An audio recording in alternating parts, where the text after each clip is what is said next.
Boa tarde, meu querido aluno. Vamos dar início a mais um semestre desse nosso maravilhoso curso técnico em administração. Sejam bem-vindos. Vamos começar a nossa brincadeira. Meu nome é Saulo Medeiros e vamos trabalhar a nossa maravilhosa disciplina que trata dos princípios da logística. E para a gente iniciar essas primeiras aulas, eu queria convidar vocês a fazer uma análise para a gente pensar inicialmente o que seria logística. Pensar o conceito de logística. Agora vamos tentar construir juntos o que é que eu proponho inicialmente. Pegar um conceito pronto sobre logística não seria a melhor ideia. Eu poderia passar para vocês aqui a definição de logística, trazendo o que Balou fala, o que Pozo fala. Mas o ideal talvez seja você construir o seu conceito sobre logística. Então o que eu proponho? Eu trarei algumas imagens aqui e vou dar um intervalo de tempo para você se apropriar dessa imagem e pensar o que é que essa imagem tem a ver com logística. E aí passamos a discutir cada uma delas, ok? Vem comigo. E aí, de início, você está vendo que eu vou colocar a primeira imagem, que seria a figura do homem desenhando uma pintura rupestre. Nessa segunda imagem, há uma sequência também de outro homem da Era das Cavernas, também desenhando pintura rupestres. E aí você vai se perguntar, mas o que é que essas pinturas rupestres têm a ver com logística? Note que a logística ela carece de controles, de sistemas de informações que sejam capazes de subsidiar o processo de tomada de decisão nas empresas. Essas pessoas, há muitos anos atrás, elas começavam a fazer as pinturas rupestres pensando talvez em controlar aqueles tipos de animais que poderiam ser domesticados, aquele quantitativo de animais que estariam disponíveis, os animais que poderiam ser caçados, aqueles animais que poderiam ser predadores. Então, a ideia inicial, talvez, se a gente pensar, caramba, o que é que essas imagens têm a ver com logística, é simplesmente o fato da possibilidade que esse homem já pensava em trabalhar o controle da informação. Se você parar para analisar, nessa primeira imagem, você tem 3 pinturas que ele fez, obviamente que vai pintar mais, mas será que não é o quantitativo de animais que ele está pintando? Será que não seria o primeiro inventário físico do estoque dele? Será que isso não seria o primeiro controle que ele estava fazendo nesse tempo para tentar deixar para que outras pessoas vissem o que seria possível controlar? Quais eram os animais que poderiam ser domesticados? Quais eram os animais que seriam predadores? Quais eram os animais que poderia ser reproduzido, poderia ser utilizado como alimentação? Então todo esse controle, essa ideia de controle pode ter surgido daí. É óbvio que a gente está especulando, mas é uma maneira de pensar, já que naquela época já se falava, já se discutia a possibilidade de logística, utilizando ferramentas de controle da informação como essas que a gente está vendo aí nessas imagens. Através de uma pintura, você é capaz de saber o quantitativo de itens que você poderia ter em estoque disponíveis e o teu controle de inventário. Quantos animais eu tenho disponíveis para o abate, para eu tentar fazer a procriação deles, para tentar negociar, para tentar trocar por algum outro tipo de produto. Então essa é a ideia inicial dessas 2 primeiras imagens. A gente tentar aguçar a nossa percepção da logística, para tentar construir o nosso conceito através de 2 imagens básicas que supostamente não serviriam para nada do ponto de vista da logística. Mas quando a gente para analisar, a gente vê que elas dizem muito mais do que a gente com certeza pode imaginar. E aí a nossa segunda imagem, e mais uma vez você se pergunta, o que é que essa imagem tem a ver com logística? Pensa que talvez a palavra estratégia, a palavra planejamento seriam as palavras mais adequadas para você caçar um bicho desse tamanho nesse contexto.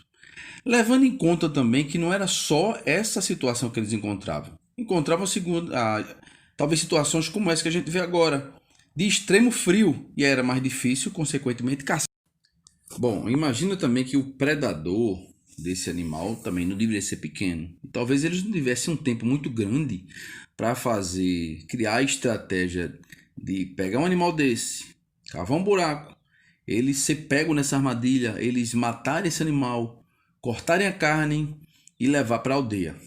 Lembrando, talvez, vamos pensar que o faro do animal, do predador desse, ele conseguisse sentir a 10 quilômetros de distância o cheiro do sangue. Então eles tivessem aí, talvez, vamos botar aí, 10 minutos para poder cortar a carne desse animal e levar parte deles lá para a aldeia. E aí, várias situações dessas iriam acontecer de maneira corriqueira e chega determinado dia que, vamos supor, que comece a nevar, como está naquela imagem anterior, e eles estão levando a carne e aparece um predador. E aí o predador corre atrás deles, automaticamente soltam a carne. Obviamente a gente sabe que vários animais no período de inverno eles perdem uma parte do faro e eles voltam para a aldeia sem nada para comer.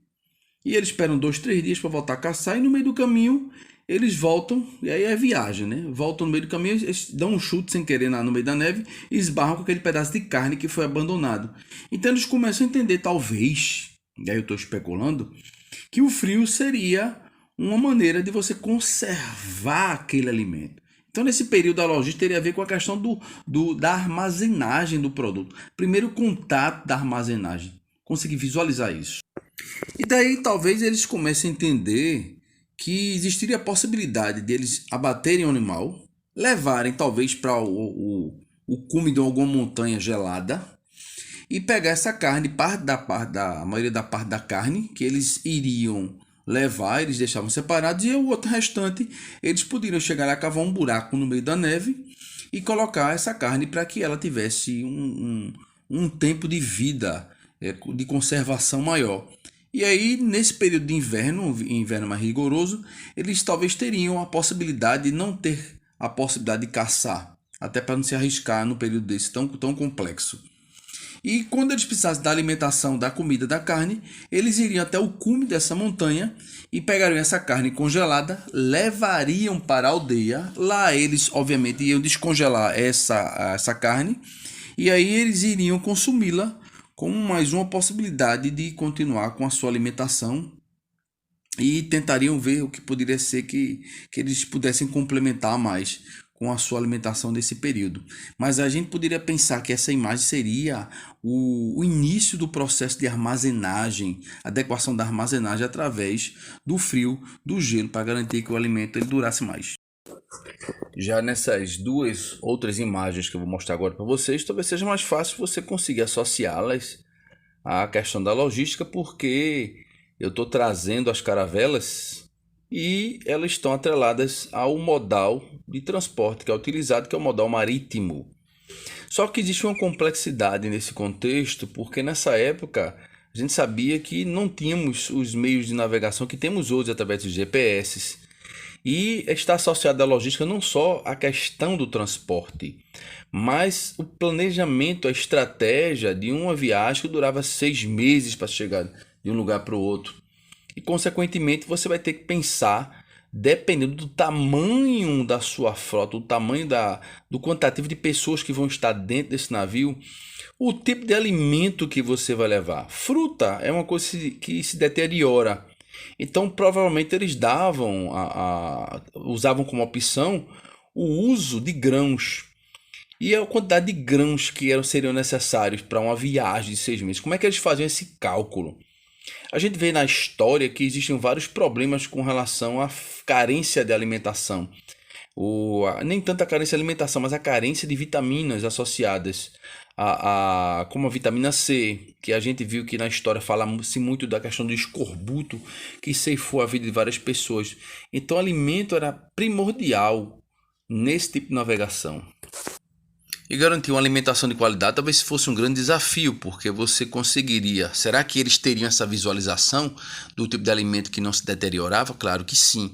Então se dava prioridade à carne seca, provavelmente, estou especulando, mas acredito que seja realmente o tipo de alimento que eles utilizavam, como a carne seca e os grãos que seriam utilizados na alimentação de toda a tripulação. Mas mesmo assim gerava-se carência de alguns sais minerais e vitaminas que consequentemente geravam o escorbuto que ceifou a vida de várias pessoas na navegação. E aí mais uma imagem para você se perguntar, caramba, o que é que uma construção de uma pirâmide tem a ver com logística? A gente pode ir muito além disso, porque se você for olhar no contexto da imagem, como é que você consegue construir um monstro desse com a tecnologia que eles não tinham se comparado à nossa época atual?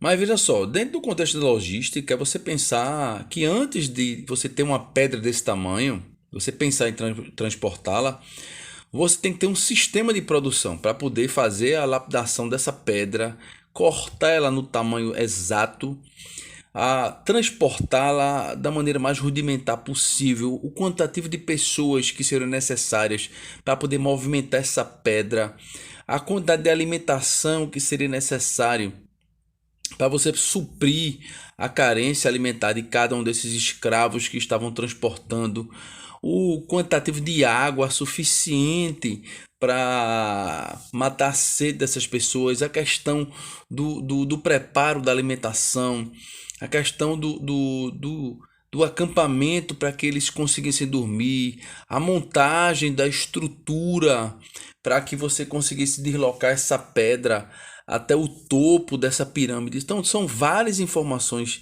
super importantes do ponto de vista da logística, de sistema produtivo, que carecem da análise. Por isso que a gente pensa, caramba, o que é que tem a ver com logística? Tudo a ver com logística. Muitas informações que estão contidas nessa imagem é pura logística, desde você ter a matéria-prima para você poder produzir alguma parte do material que vai ser utilizado nessa pirâmide e vai subsidiar a construção dessa pirâmide nesse contexto da logística.